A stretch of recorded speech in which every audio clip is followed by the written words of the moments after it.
我個 artist name Butterfly Sends Message。咁其實因為莊周夢蝶嗰個故事，莊子見到自己變蝴蝶，蝴蝶又望翻莊子。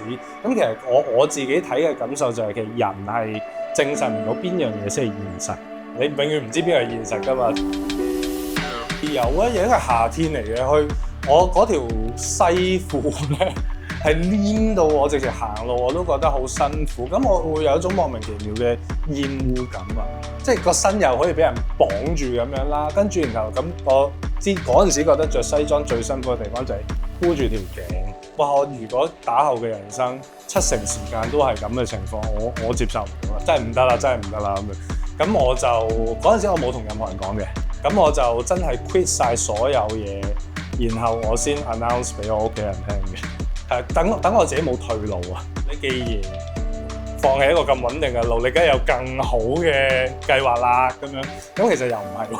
咁佢話：咁你想做乜嘢咧？我話：我應該諗過想噴漆啊咁樣。我覺得最緊要就係真係去了解自己咯。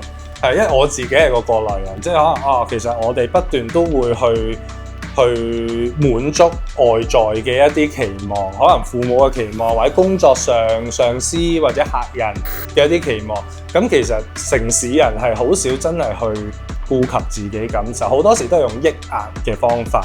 咁但係其實你只要輕輕撥開，其實你內在係不斷發光發亮，只不過係等你開嗰道門咯。我哋平時出嚟招財嘅時候，即係工作啊，或者面向社會嘅時候咧，我哋就需要可愛啲嘅，係得意啲嘅。咁其實每個人骨子裏面都有嘢係發光發亮嘅。咁而我因為喺香港土生土長啦，咁我就好中意霓虹燈嗰種感覺。咁我想將自己嘅一啲元素都擺埋喺入邊，所以最嬲尾就用咗霓虹燈呢種方式去呈現翻佢出嚟咁樣。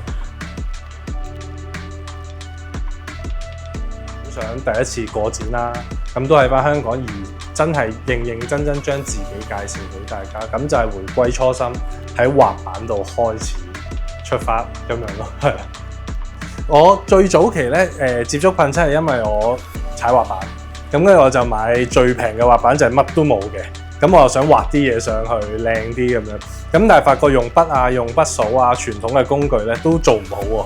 咁後尾就係機緣巧合見到有個通渠師傅，佢用一個模板有塊板切咗啲窿，吸落去埲牆度一噴，咁啲字就好靚啦。咁啊，好得意啊呢件事！咁我就即刻衝咗5金鋪買人生第一罐噴漆啦。咁一噴之後咧，就愛上咗噴漆啦。因為我想回歸翻個初心，就係其實我係由滑板起步去做噴漆咁樣。咁而我自己屬虎嘅。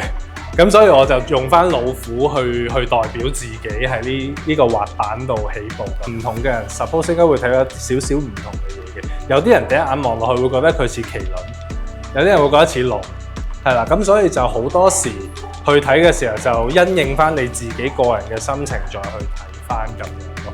其實噴漆唔一定係粗獷，唔一定係好粗糙嘅嘢，亦都可以做到好細膩。其實佢係我用噴漆去噴嘅一幅作品啦。咁我嘅目標係想做翻好似水墨畫嘅感覺出嚟嘅。咁其實我做咗8次同一幅畫，係啦。咁點解咧？就係因為呢一度啦，就係佢個眼睛嗰一 part。因為咧，我用好近距離一噴咧，佢就滴眼淚啦。每次都係。咁最嬲尾就發現咗咧，我每次換蓋嘅時候咧，隻手一拎咧，呢度會有一點白色嘅。咁其實原來有啲噴漆咧就聚咗喺嗰度，咁所以最嬲尾我就係咁樣輕輕哼一哼佢，咁就完成咗啦。就係咁樣啦。